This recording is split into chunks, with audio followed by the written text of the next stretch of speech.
gasimbagana ne bannamawulire wano ku Radio Simba. Peter Kiwazo mu studio zigikwanjulira. Osuzeeyo otya ampuliriza. Why? Afuidde studio leero akanozezza.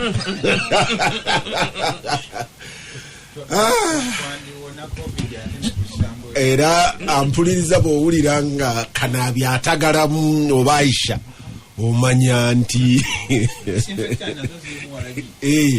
eno disinfectant alcohol content eri 100%. Ngamba kanaaba anyuma nga atagala mu mpale zaabwe ezo. Enokinga coronavirus mu minute emu. Why? Eno disinfectant alcohol content ali 100%. Chali sibuza watu. Nayo nagamba anokinga coronavirus mudai. Wanokingira kakande. Abatuuliriza abagalwa atokusinganya b'emyoyo emirungi. Katonda wa maanyi, Katonda wa kisa, musima nnyo olw'obulamu bwennyina ne musima olw'obulamu bannanga bwe bayina nammwe abali eyo. Ate ne mbasaba tweyongere nnyo okusaba. Aisha twamulese omanyi ampuliriza nina John Kakande Haruna Kanabi Aisha Kabanda ne Charles Romshana Peter Sarungi wakozesa yawo saluni because one the challenge covid challenge ndabo girekedde Simba asingaddeyo ya challenge abe mukibi yankola ko fitina nangamba nti nze nali mbalagisa emyaka nti nalinde seke kirefu kati nga babalabe emyaka naga nti kulaba mukulu naishono yakuba endulu naga nti siye konzo wange kanzijeko ekirefu abantu abati okubalaba emyaka bagume abe ekirefu nakijeko kakati nabye Simba ntyamu kyotegeeza nagenda dda ate Simba mwasoma naye muyiso soma temusoma mujira bugizi. Aisha yali yalemere butambala letu afunye evacuation plane na alabikako abatuuliza musibye mukyano mmwe bali bye musibodde okwekolera mu kaseera kano abafunye ebizibu eby'ekimugunyu ne bakabira muri mpola bokka bangi tusaba Mukama Katonda banyige emitima mu kaseera kano era waffe ku kijja tuziisayo abantu babiri kaseera kano aka covid nga tusobola kulanga naye abaliwo bamalira abalala kale abafunye ebizibu ebityo Mukama bw'atyo bwageragera nga bw'abasiimye ebirungi n'ebibi byonna abigera tuli mu Ramadan abasiiba mwebala okusiiba eriyo gwe naliyogerako naye eyo ne mubuuza munange osiiba ne bwe sandyagadde kusiiba ekyokulya kyonkirina kale nsiiba sa Mukama twise bombeera covid yatukola ekigambo kati fenna twasiramukira mu mbeera eyo mbadde nkumye ekirevu nga bw'oyita ku bantu baga nti sunna ndia waayo okumye sunna kakati ebintu by'okusiiba nze ku kifaananyi naye onkoze bubi ebintu by'okusiiba naye kana kibazi agenda ko mukosi kibiga mungabe manyi sunna manya magaliba bayo kati ebintu by'okusiiba fenna baatugize era fenna tusiibira wamu kati oli omulala yaga nti tie kati mwawedde bannaffe mwena atuwuliriza enkya leero mbalamusiza mbasaasidde kubanga embeera ffenna gye tulimu ya sijagamba nti ya buyinike naye si nyangu ffenna tugitegeera ensi yonna bwe tubefaanana ate era bafuniremu ebizibu basaasidde nnyo eno si kino kiseera omuntu okufiirwa okulwaza kubanga embeera nzibu nnyo omuntu alwaza nga ne RDC tasobola kumutuukirira bw'oba omanyi ne gy'atuula kale si byangu olunaku lwa lebadde twalukuzizza twamunoonya through their system finally ne tutwagole nga tumuwayo SMS naga munonye poliisi kumanya sibi yangu Peter ka John nafunye scenario ngoliba babakutte bamututte ku kooti alina okuleta abajulizi abamweyimirira ne abamweyimirira unaona afuna akapicha akakenajja polisi ne bakwata lwaki muvuga picha teriko migugu ino polisi ne nabona babateka mu ngabachuzi picha ne baziwamba ne batambuza bigere kale sibi yangu bizibu ate bawonye nabo babasimba mu kooti nga abaze emisango naye kale mbeera naye kegamba engeri by'omujja gyatekamu ebiragiro bya president yereese omutawaana kubanga buli kitundu buli kyalo buli wa polisi anenge gyataputamu ebintu kati noyo alowooza nti boda n'okubaako 24 hours gwe natutte bwe ngutuusa nina okudda n'omugugu kanabi bagamba abantu basatu mu molo kaluli ne bakusanga muweka bakukwata twakite muri basatu muve ku bapolisi kapu wano zenda agenda bakupi n'ewangaawo oli yateeka ku wirubarozi ebbiri n'ensawo y'amanda permanently atambula nabyo yewala kumugamba nga tolina kyotwala kanabi nga bw'obuuza ku bantu omanyi Aisha agenze n'agamba okuziika ningambira ddala nti basajjama mutuwambidde ddala kati n'okuziika tuziika kisiraamu bw'ofa ku 4 ku 8 tuba tukutaddeyo ate abantu 8 7 nga bigenda kyembanenda okugamba ekyo nga bwe mbuuza ku batuwuliriza nti Katonda yaleeta covid n'atulaga ne tuddayo ku bubumbwa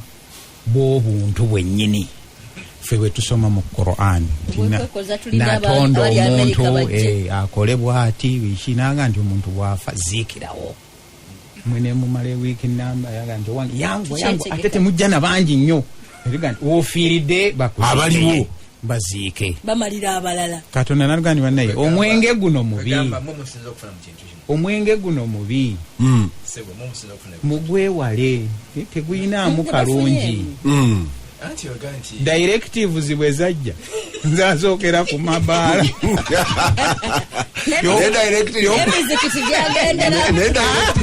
zasiba ebbaala nezisiba ekereziya nezisiba emizikiti ng'olowooza ate banatu mulina kyemutamanyi ffe mu mizikiti nti waliwo embeera era webezze n'okwazina Aisha tekwakyuse naga nti musaalire mu mayumba gammwe nakyo eyo yonkola nayo genda so ezo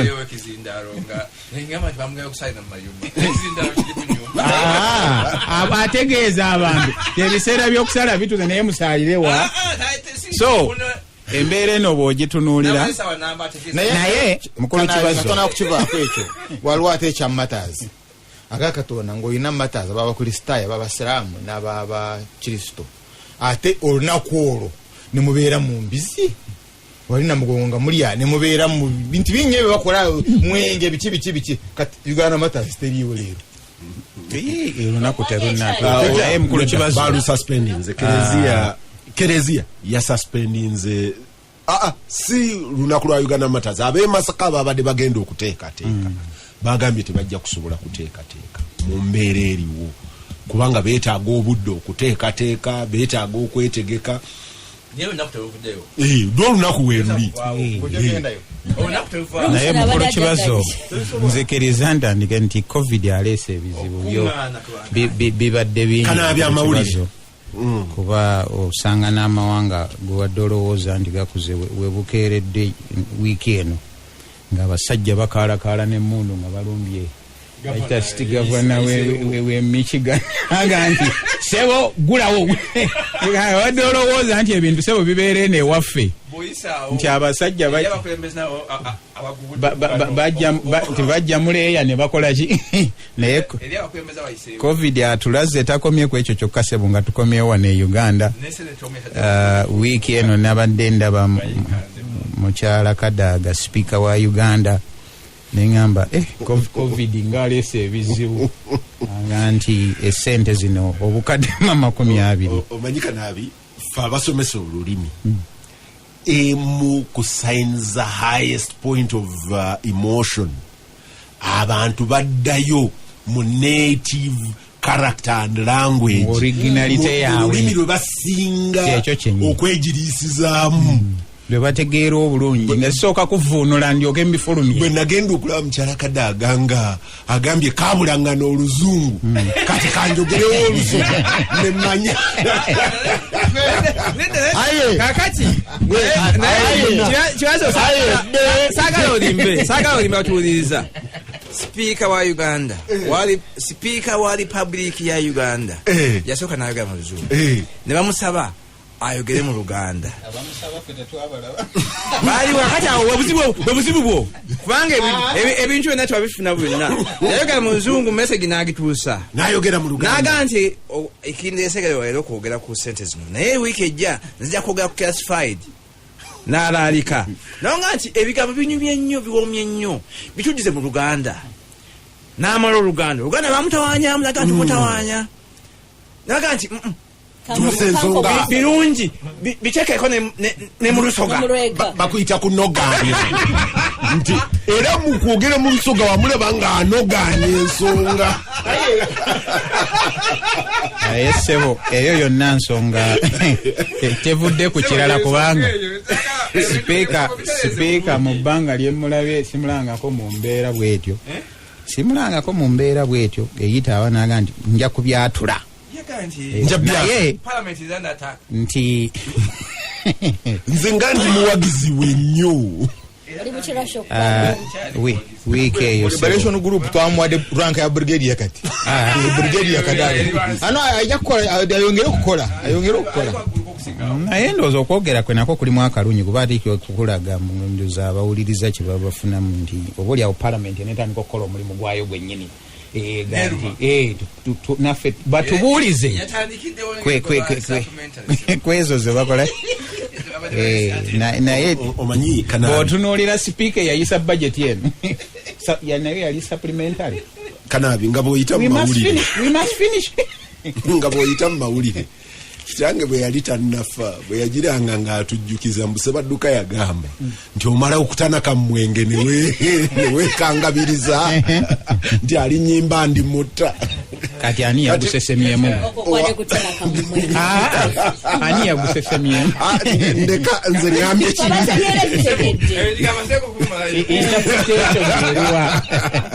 ono yamala otanaka mwenge kakati naye ndowooza mu mbeera eyo omukulu kibazo nzo tujja kutegeka kuba baali batugambye nkesisi egenda kuteekawo neza ambulensi ziyambe ku bantu naye ambulance baripoota bo bazirabyeko ambulance ezo kuba zaali zirina okuba e Kampala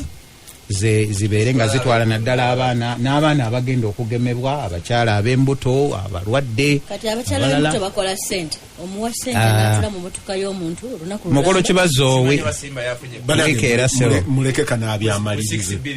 ate tunaba mukolo kibazo nga tukyali ku covid n'omuwendo nagwo gubadde gweyongera naye okusinga nga guva ku bavuzi b'ebimotoka biri kulula naye biva naddala mu mawanga agatuliraanye abalabika nga nabo omuwendo gwabwe gweyongera.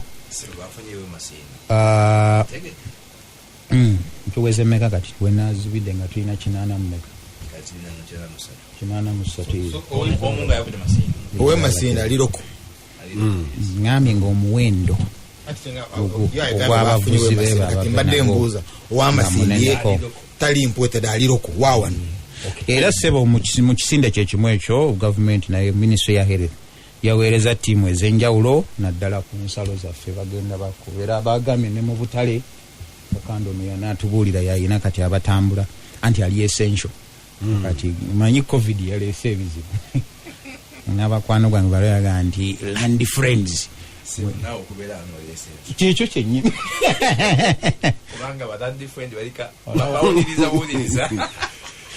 naye basindise ttiimu sebo ezitali zimu ogenda okubeera nga banoonyereza bakebere balabe oba neeyo mu bitundu tuyinza okuba nga tusirise busirisi naye ng'akawuka gyekali. naye ate wala oti gwe nalabe ng'agenda mu ttiimu eyo nga yeewala transport tebonabona kufuna sente anti nakyo abasawo wiikendi badde bakikayanako baga newankubadde omukulembeze abawanyiwanya ennyo nti basayantisiti bakoze bulungi naye ebigambo by'ensawo nabyo bitunulemu waga yala alawense ya deire babawe emitwalo 8 nansi nani bonna sente zezimu ne consultant bagamba sebo tukyuseemu mukwano gwa kibazo ng'agamba nti bwe batumira mu mateeka nga misiki allowance erina okusasula mu covid bali balowoozaako teriimu public service naga nti sole allowance tebangawo mu Uganda risk allowance ate waliwo eyafa to reach kibazo temugifuneeyo fa to reach places naye mukulu kibazo badokita nabo nga bakayana baga nti government esanye ddala ensonga y'abasawo egitunulemu ne baga nti baconsultant bano beeyogerako bali ku level ya Supreme Court judge bandibadde nabo nga bali mu bukadde 45 ng'omusaala naye obukadde 7 babawa nabo obutono nnyo. Mangu nnyo mukulu kibazo Charles bangambye nti banywanyiibwe abawuliriza online balina okuba nga basanyufu. Simba yapinze capacity online ey'abawuliriza era abanaasookako abasinga obungi tebajja kufuna kizibu kyonna. God is great, Katonda w'amaanyi. Mukulu kibazo mangu nnyo nga tugenda Parliament nayo weekend netuula neteekawo ebibuga ebirala ne babikakasa era nalabye ababaka abavaayo bagamba wanguwe sente zino zibadde za municipality nje ne Masaka nayo eventually bawuliriza omulanga gwa Ssaabasajja nayo ne bagiteekako era kati wetwogerera mu mateeka finance buli kaseera yo teba na sente. Mukulu kibazo tubadde tunuulira weekend mbadde ndaba education packages nga mukulu Kabushenga ewaffe bagabyeyo emmere eggulo ewammwe webutambala Joansindisaba okay yabawuliriza ensambi eggulo bagabyeyo emmere bamaze okugaba emmere olweggulo minisita nayisa statement timutusonyiwe yo bagabyeyo emmere eri not fit for human consumption. Yeah, ebijanjalo byagabiddwa biri not fit for human consumption. Nsambya Central tugenda kusindika timu ebikimu retrieving waliwo ebyaze sekita y'abukoto wano kilogram yagambye waliwo ebyaze expired milk waliwo ebyaze abaganywedde kanabi bino ebintu biri serious abaganywedde ebyaze ebukoto kilogram 5 ojja mu 3 bwobo wakulonda wafunyeeko umanyi nze njagala evidence ey'omuntu eyafunye empirical kubanga noonya njagala okubikuba ekifaananyi njagala okubi video nga ndi serious nina era mu community gye nagambye abantu bwe mufuna mu nkubire y'akasimu nze nzije ng'ow'amawulire eno record tujiteeke straight kubanga eriyo n'ebifaananyi bye tufuula kati Aisha naye njagala minisita yaweereza wamwe kwero si oba biberi mu media nedda siganye tole ku kya minisita Minister Prime Minister otandise okunanaagira ekyo tukinoonye bwe kibanga kituufu kale kanaabe kisinagane nti mulimba nedda gwe gwayogera amazima Aisha mulimba tonteeka bigambo mukama kyekyo kyennyini bw'onooba okifunye ojja okikole ki naye nga bwe kibanga jo kuba ogwanga yabadde saidi ya Makindi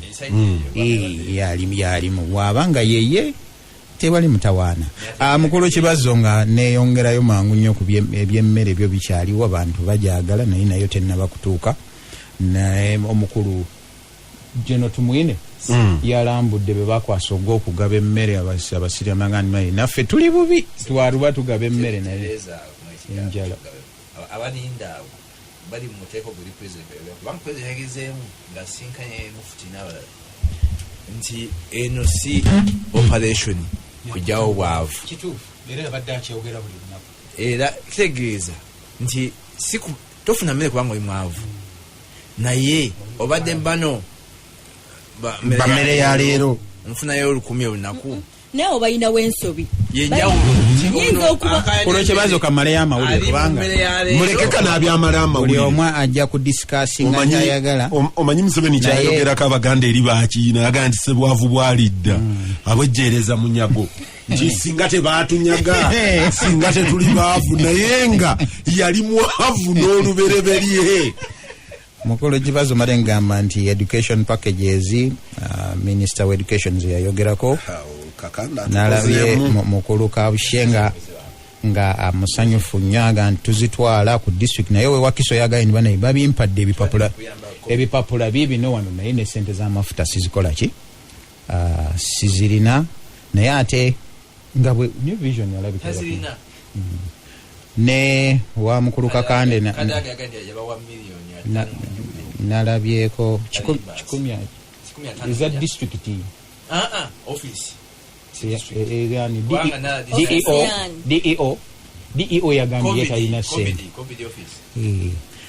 Mukulu kibazo ne omukulu Zaake Honorable naye oluvannyuma yalabise mu ddwaliro era eggulo yalabiseeko ng'aga nti atandise okuba ku matu oluvannyuma lw'okukwatibwa ng'agaba emmere naye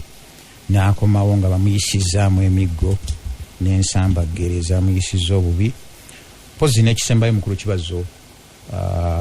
enkya lunaku lwaffe olwa World Press Freedom Day nga tutunuulira eddembe ly'abamawulire naye lujjidde mu mbeera nga yakazigizigi kennyini n'omukulu naye n'ayogerako gye tuli n'aga nti ebyenfuna temweraliikirira tibirina mutawaana bikatono nnyo waliwo ebiri vulnerable n'ebyo ebikola ki Uganda's industry system ejja kukola obutambala okuteeka ku nyindo sanitizer yakizeemu ne kulebadde nti ekyo temukyeraliikirira companies zigenda kukola naye n'alabula n'abo abagoba abantu nalabye emirengo gy'amagi ku street n'abayamagi abannyonnyola mwe mumanyidde eggalya gokka naye nga muvaamu shampo muvaamu ebirala n'enjuba mugiteeka muveewawo naye yagambye nti companies nazo zireme kuyisa bi bantu wiiki weggwereddeko omukulu kibazo nga nalabyeko ebbaluwa ewa Kakande nga baga nti mwetegeke omusaala tugenda kukunyuulako ekitundu kubanga embeera eriwo Jakuba saategedde muteeko ki Kakande mwali bakoze tebayo ne bange buli omu kati kye tuyinza okubuuza Kakande yafunye ebbaluwa ye waliwo $7,000,000 per month waliwo okusinziira ku muteeko gwo $9,000,000 buli mwezi ye percentage gye batwala bagenda bakutoolako okusinziira naye ekikulu ffe tuga almuhimu ensonga enkulu kukola ki kutoolako oba oli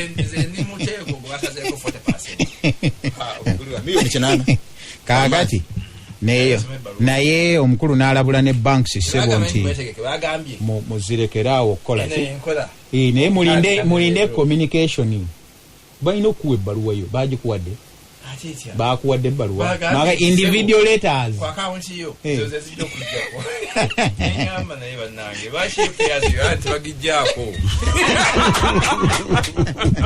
naye mukulu ow'entebe yalowooza economy ekula naye kakasi ye watuukaawo okugafu emisolo siwira tavaamu kigambo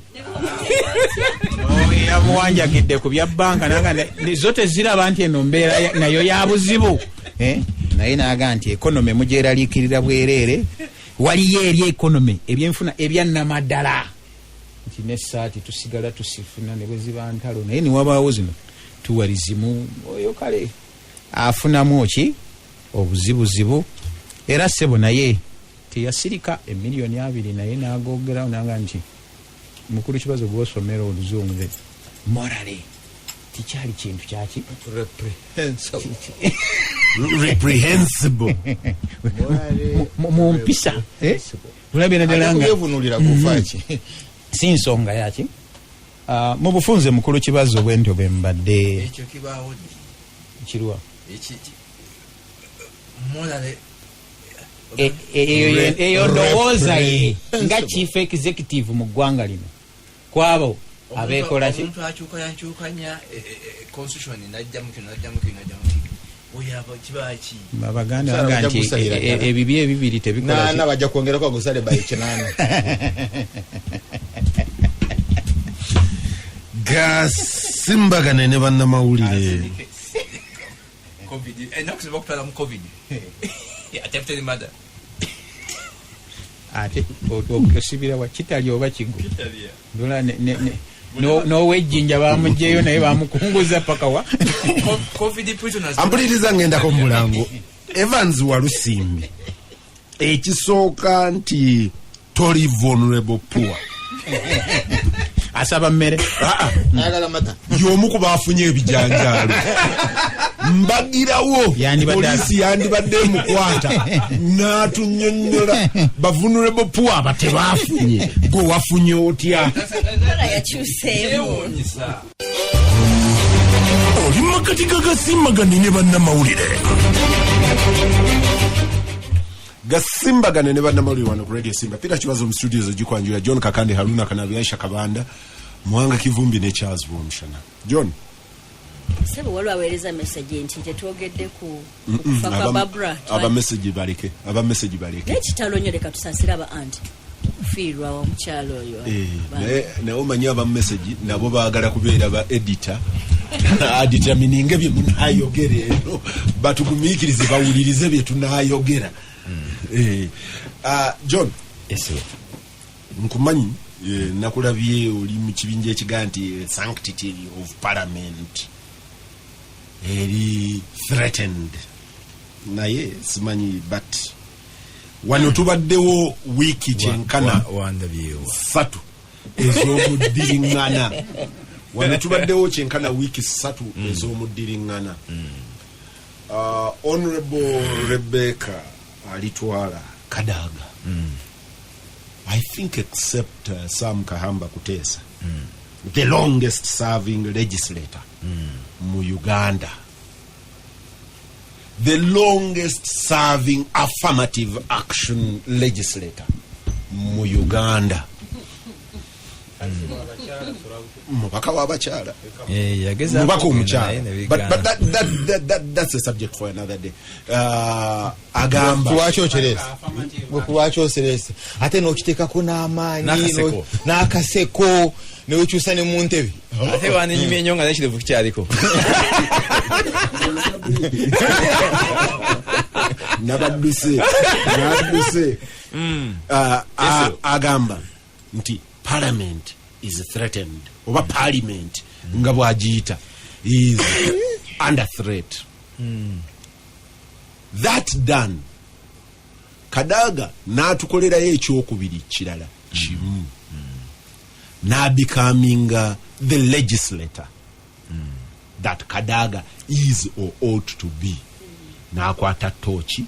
n'atunula mu executive in the face n'agamba nti mwe twabawa ssente wano obuwumbi 59 ne mugenda mugulira abantu ebijanjaalo ebivundu ne mubagulira amata amavundu ne now akebera bye bakola. Kadaga the person n'akola confession era oyo yandigenze mu penitensia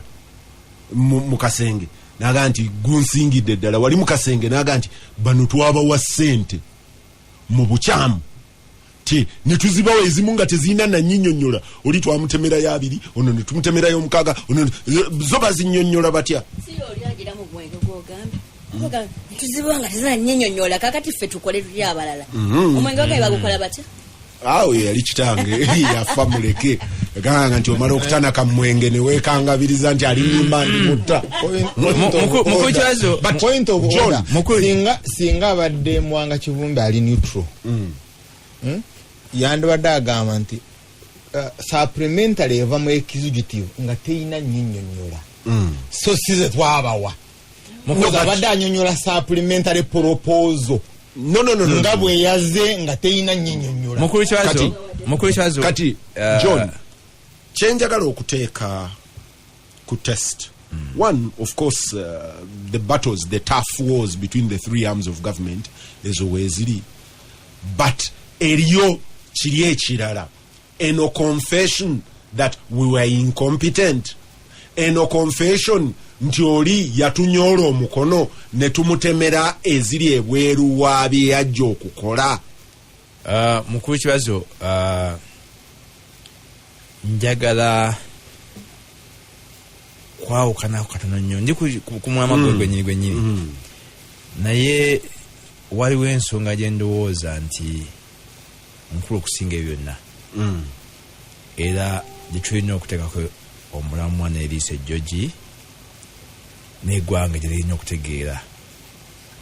nga situnaba nnyo okutunuulira kino. Ndowooza pulezidenti wamuwulira bwe yali ayogera ku nsonga eyo. Ekyalimu ekisingamu obukulu si kyeyagamba, si kyekigambo kyeyagamba nti kino kyesisiwaza kye baakola, naye ensonga gy'atalambulula gyagamba nti issue eri legal and constitutional saagala gigendamu. Bangi bakibuusa amaaso bakuwa ekyonywa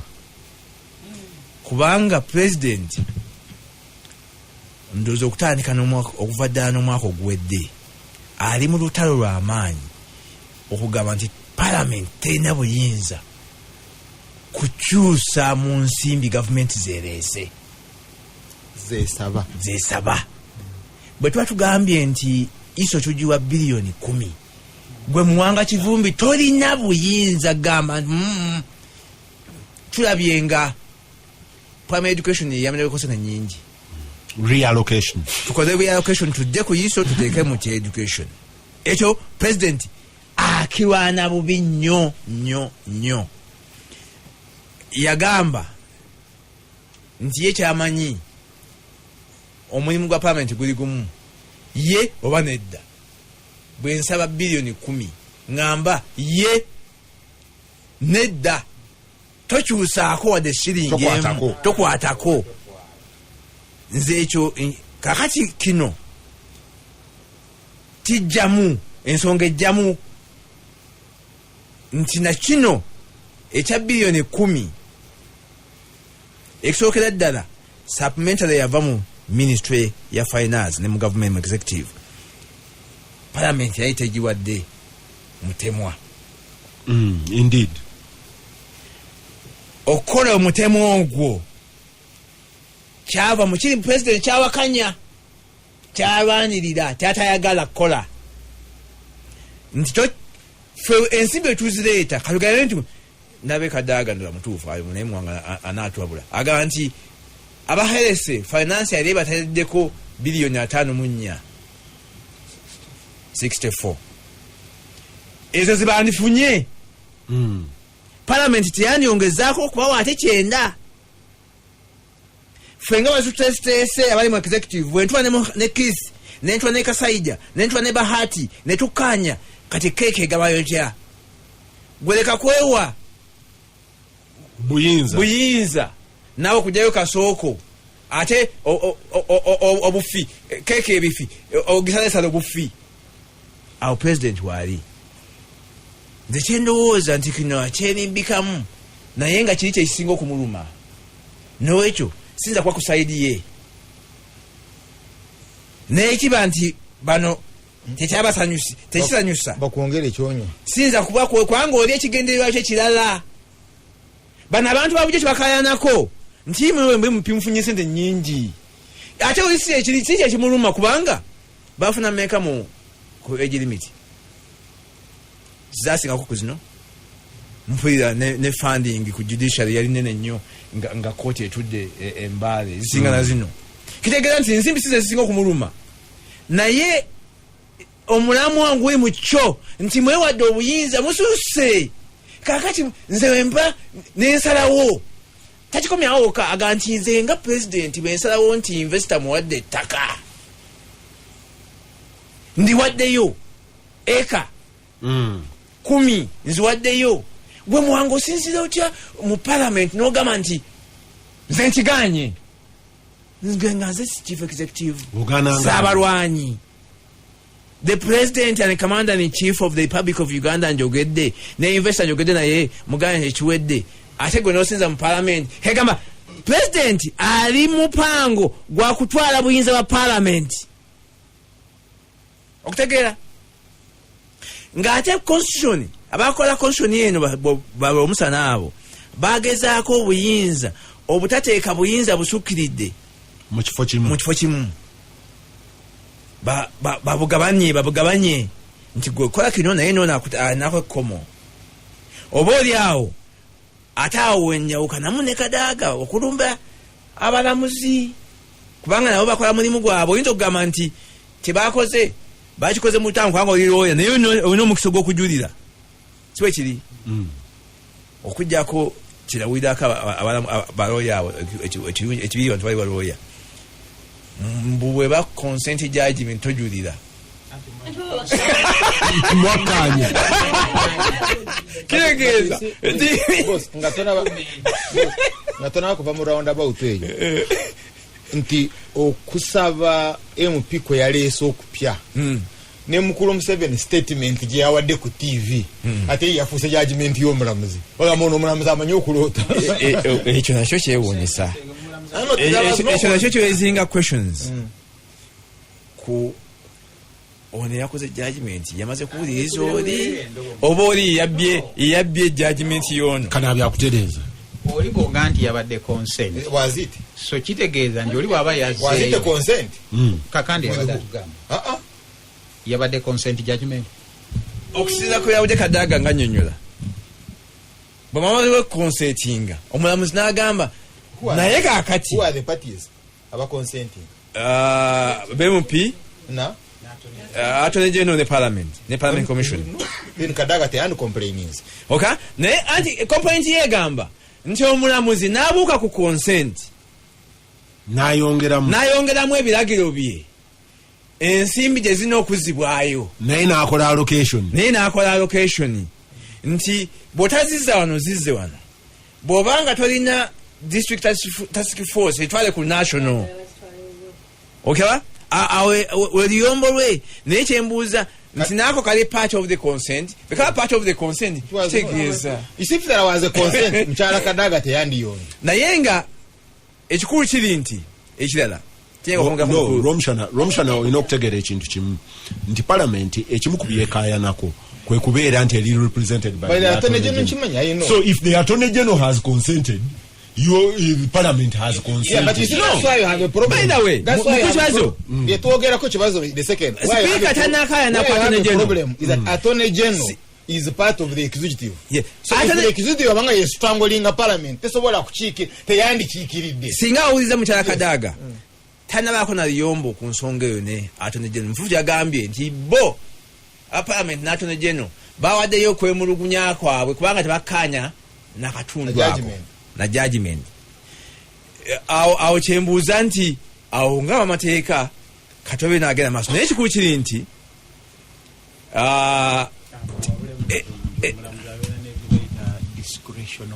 to do what? Na ino msango jomulamuzi n'ameninga consent ne gutulema ate gosinga ogenda mu court sijja kuwakanya na ino msango judge na chusa mu consent ne gugenda ino actually in my favor ne gugenda mu constitutional court and it was struck out mu kuchwazo ensonga yiko nyayo okuleeta lwaki oliyombo lusajjuse lwaki oliyombo lwaki ebigambo bivudde mu kisenge ensimbi bwe ziyisibwa matuziwandiiseeko ababaka bamu aba palamenti nga babizikayanako Kadaga asisinkana president Kadaga akomawo mu palamenti ategeeza ababaka nti nasisinkanye president era bino betuka ategeeza commission no parliament plenary yali mplenary bino betwakkanyizaako ensimbi zino muzikozese mu ngeri eno okay kakati president yenyini agamba nti namugamba nti you have entered the trap ogudde mu kateeka bombi bakkaanya nti bamiitinga ne bateesa ku nsonga eyo nebigamba nti kakati face saving measure ki tuwanya ki ekitiibwa n'erinnya lya parliament n'ababaka tukole bino nga bakulu jajja ne sipiika basinkanye nga bakulu boogede ku nsonga okutaasa ekitiibwa kya parliament ne sipiika n'ababaka tuyite wano mu nyumba yaabwe bali kakati ate omukulu omu jajja n'avaayo nga kino nakino okukolebwa n'abanyonyonsa twaba nti is a betrayal, stabbing in the back, kubanga nsuubira nti kati kya parliament kati kya sipiika yakkiriza tusinkanye omukulu twogedde this is a way forward engeri ntebetatambulamu kubanga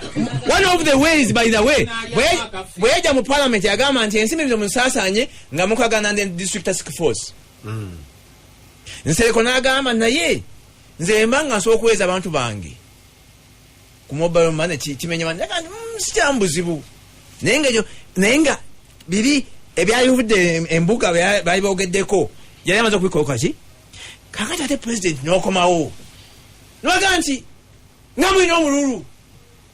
kitegeeza kakati omulugube face saving message ekyaliwo kitegeeza nti endagaano gye mwatuukako eya kisajja kikulu ogimenye n'owekyo kadaaga mu kumenya endagaano eyo you have violated the ceasefire. She must also go on the offensive. In a press briefing zengeba nti bakanya on ceasefire kacholi ceasefire naagita kachono ngabo yate yalutwa esitagenda ebyamaika biveko filmaso kakati none wada nokuzomiranga na ye eriye bina bitaba mu classified nja kuyoga kwa wiki ejja kansoke njogere kuzino abakuze tabawa bano tabawazino bamawire mwafuneza mmwe nazo tabawa bilioni 6 nazo mwazifunyeko bilioni UBC yafuna bili simayo bazatuse kakande okuba kuyita kwekanga kati ekisho opinion yo nze kuganti kati atubuulidde nti bano bafuna 59 billion nebijanja bagabye akambu aleka kuolere bano 59 billion wagirabye Marie Fatima kati ebijanja bagabambira gundi bya donatinze ebya 59 billion birudda wa 59 billion to buy maize flour nebijanja and beans so inawe bitereka mukanga and milk and you dispute expired milk kadaka chabuza rotten not expired kakati okay zino basikomeza unaenda batubulira zino zigenzeewa bya simbagane ne bannamawulire kada bikwatirira mu ngenda kujja ewa Chelsea ng'omushawe omanyi eribaga nti two blacks don't make a white or two wrongs don't make Chelsea njagala kuwulira eno ibyo bireke kubanga Ben Misaga yagamba nti obakireke andi coach omuzungu owa P7 asinga coach wa wano owa university kati nze njagala kuddayo ku kigambo vulnerable poor vulnerable poor agenda asobola okufa sirwakuba nti ayina COVID-19 naye olwokanti oyagala kutaasa the rich those who are okay enkola gyoleesa okutaasa abali okay abali obulungi etta vulnerable poor. Therefore government eje eyambe vulnerable poor alemu okufa because COVID n'abagagga bade batemula naye bwogamba nti abagagga temutambula abagagga naye mugende mu supermarket ate vulnerable poor gwoganya okutambula okutaasa buli omu. So kati zino ze measures ziriwo zezireeta emmere so akuba nti government eddukira nnyo abayina enjala because waliwo ekyeya n'omuteeka my isolation kati omuteeka my isolation omwe abadde ayiseewo agenze mu kyalo so olina okumunoonyaayo omulete my isolation omulala abadde awo kumpi so you needed the money because nzi kibazo gwotadde I have a right to come back you know olukusa kudda mu Uganda gwanga lyange naye toyagala nsinkane n'abantu nonteeka mu hoteli bwe manga sina sente kati naye kategorera yetaaga sente then nobaawo naabo kibazo basinkanye because katwano moderatinga naye wanga wakafunye eggulo fena batutwala mwena munyino kwatibwa bayino kutwala atete tukoma kwecho nabe tubeera nabo those are third fourth categories those kataba wezeza almost bali above mtwalo gumu kanana be bayino okunonya mu society ate mtwalo gumu kanana bakaweza ako bali around 15 ustandikide those above well so eyo crisis yona ojeraba is an emergency and I agree it's an emergency then of course no beera on ekiri primary nta abalwadde bebasanze okubawa eddagala testing wamu n'ebirala so ebyo byonna byetaaga sente kati ye supplementary eno waya kulwaki eri supplementary government yandibadde efulumya sente ezo ze basoma mu budget neeyisibwa luli naye kino kiguddewo nga tekyali mu budget therefore ojja n'osaba ensimbi ezitali mu budget ya supplementary tosobola kugifuna nga tulina lukusa lwa parliament now mukulu Museveni agenda kusaba sente zino omulimu gwa Muwanga Kivumbi ne parliament kwe kutunula zosaba sente zino zoyagala zigenda ku kizibu kino kyotulaze as an emergency ai kunonya kibazo gwotebereza nomuteka my isolation atayina mmere bichebe byonna now sente nyingi kati wamala okuzifuna tuddayo mu history and character of the National Resistance Army Arnakba nti yo special eno kasita wabeerawo sente mazigenda kubulawo so singa zaabuzeewo yandabadde shock singa tezaabuze singa tebaziridde kuzirwaniramu yandabadde shock because yatubadde tuva mu byenzige bwamala okulya ezenzige n'enzige zaagwawo kati tokyaziramu naye kabeewo sente olabe zijja kubaawo naye Lake Victoria naye wenajja ojja kulaba abasobola okusena amazzi agalumba ekibuga Kampala ng'abagasena bagazaayo mu nnyanja sente zirina okukola kizina okulyebwa so that's where we are now bwe twakitandika wano my submission yali nti bano groups 3 omu mubbi yasoose okunyaga ali mu kudduka omulala amutaddeko misinde gwolooza ali ku rescue naye mubbi naye fe society gwe tutunuulira yoyo abyentono you remember and ngangamba kulwaki tetuteekanywa amaaso kwoli ayabyeki no oyo ayina ennene because ziyinza tanaba kuzibba naye ziyinza okufa and kakutte kati twalumba bano olina naga asikirimu but first and foremost takirimu mukulu kibazo because ndaba mukulu kibazo direction gyotwala eri nti omusango guno gwa Kadaga trap eno eri ina Kadaga n'ababaka bokka absolutely not and hold on njagala ontegere bulungi tukwata ababaka abayifu betebereza nti batusukkulumyeko and abantu ba bulijjo abantu bayinza okubavunaana ebintu ebingi ne parliament eyo erimu by and by a fair representation of our education mu ggwanga lino nti bali fairly learned by a greater level ne tubakwasa obuvunaanyizibwa bwe tubakwasa obuvunaanyizibwa ne babeera ne mandate yaffe okukola scrutiny on our behalf ne tubakwasa ne babawa empapula ne babawa ne a fair privilege oga nti information tujja gibawa mugikebere mwekebejje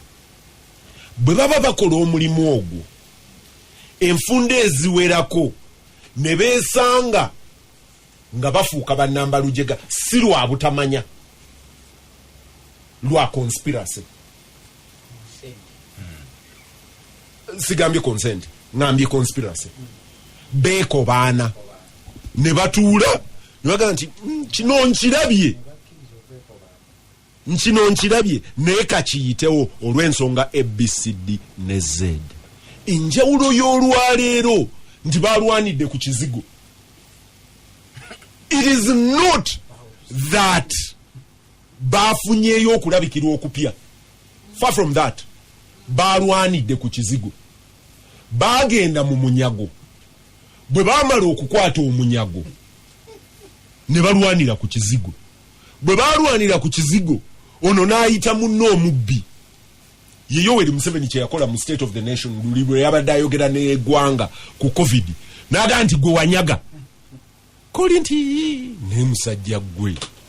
Bwe twagenda okujjayo endebe ya kasooli. Gwe watwala nsawo ffe twabbako ndebe yokka. Nkusinze ffe tuli bangi twatwala 10. Gwe oli omu watwala 10. Twatwala ndebe ya kasooli. Ni gwe wanyaga amakutiya. Kati tuli mu point of revelation. The 7 horses, white horses have arrived. They also made revelation. And they are seated on the throne. And everyone will speak. Kakati oddayo naina seeka wange musajja mulungi nnyo aina mikono gyange abasiramu bakuyitanga kutiisa nti oyo musajja atiisa mu kufa era temumukkiriza okubuulira aga nti ku lunaku lw'ekiyama nti buli kiyungo kigenda kwogera omumwa bagenda gusiba eriiso lyogere nti nze nalaba nyinde ganti nze nawunyiriza ku olwo okugulu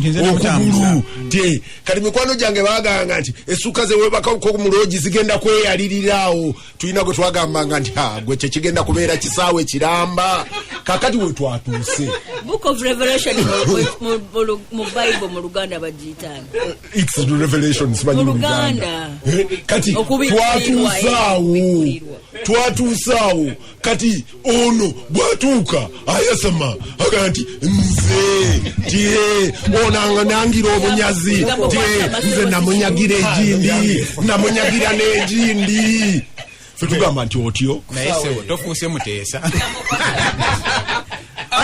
Charles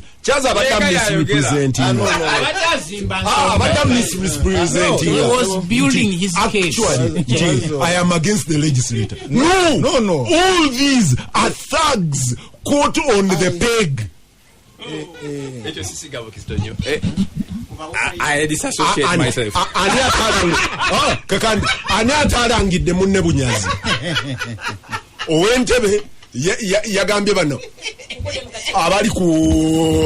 Apollo Milton Road nti abo tie abali ku Bote Avenue nti mubanyazi tebasangika nabo bwe bagenza okwasama tebeewozezaako bagambye ningu twakunyagira ne luli tie nizino ze watwala kye walina okukola si kye wakozeemu. The aggregate result is buli omu agamba munne singa ali eno yabadde ayogera ebigambo ebiwandiiko byakalanga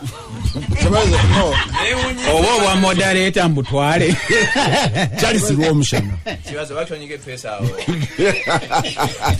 kanadi ne mujjako disclaimer isi ebirowoozo by'owulira mu puroguramu eno si ya radio Simba n'abagindukanya wabula by'abantu kinnoomu weeyongera okuwuliriza. Charles kati mukulu Museveni alina ekizibu kya Muwanga Kivumbi nti Muwanga Kivumbi alina political base eya Wakiso eya Mukono n'eya Kampala ye contested ground kati. Now, mukulu Museveni ayagala kukolesa military means to suppress Muwanga Kivumbi military base eyo. Base eyo. Kati naleta Maero DU. Na ya Maero DU talina sente zaago. Right? Waze ekizibu kya corona. Nangamba, wano ngenda kufunira gap. Gana Maero DU nga wechi? Nga we sente. Omulimu gwa Muwanga Kivumbi kwe kugamba. Sente eza LDU zoyagala okuwa LDU baletere supplementary yabo which would have its own problems. Ona yagala jise mu balwadde naye nga kigendererwa kirala kyovala component ya security mu supplementary nene. Sente bozitera ku RDC center ya RDC because walo kenda benga aberukunjire bazirwanamu wakati wa chairman wa LC5 ne RDC ntibene bye baleta RDC yagala abigabe bwababigaba of course ajaga mukulu Museveni abawaddeyo naye usayibe okulwana mulonde bulungi zaake tayina kugaba Muwanga Kivumbi tayina kukola ki tayina kugaba. So those contradictions are there. So yes obunyazi we buli but we kibazo gwe police wa Colombia oyina ganga 2 ezenjaga zituse ebiseera zitandise kubagana goli worse than me zitandise okubagana kati kyenkugamba tobaako ganga gyokubira engalo gwe zonna ziteeke wansi at best naye wanga tozitadde wansi noonya ye ali weak ali vulnerable omukozese akontaininga oli. It's a good method of struggle. kati wano gwe tuyina gwe twetaaga Kadaga. How do we liberate Kadaga? Because kati nyinza okuyimira ku musozi gwonna ne ngamba omuyinike bamubyeko emmere naye tebakomye ku ekyo ne bamuwana omwana we ne bamuwana amata amavundu. Can you take me anyway? The Speaker of Parliament said katoa Bwaranga yo brigade byona byonna ebatabikwata babye naye ate mukulu Museveni bona geini n'ofuna ensimbi nga nezimu zavudde wa Ssaabasajja n'ogenda n'ogula amata ng'ogagulira ekid abadde tanywa amata bona abaana the vulnerable poor abadde katinga bagajjawa vulnerable poor atanya amata g'emikebe abadde tagamanyidde kati osaze okumuleetera amata ate n'omuleetera amata nga mavundu wanga ono sewe yaleeta slogan ebyo si bipya nti gavumenti eno mwe mwali minisita nga mulwadde owa siriimu bamutaddeko eki naye minisita emmere ye n'agirya banywa obutunga bw'abalwadde. So kati nze bino ebirabya oba babye sente oba bazirwanyemu oba balwanira bitiibwa baki ebyo badayogeka yako kati tebinkwatako naye nyina obujulizi nga Katonda awulira Katonda omulamuzi ow'ekisa ow'amaanyi awulidde Government of the National Resistance Army Occupation Nakba oba amataga mavundu yagajjawa nega wana abaserikale nega twalira omwana ow'omunaku of the most vulnerable. Amen. Ebirowoozo by'owulira mu program eno si ya Radio Simba n'abagindukanya wabula by'abantu kinnoomu weeyongera okuwuliriza.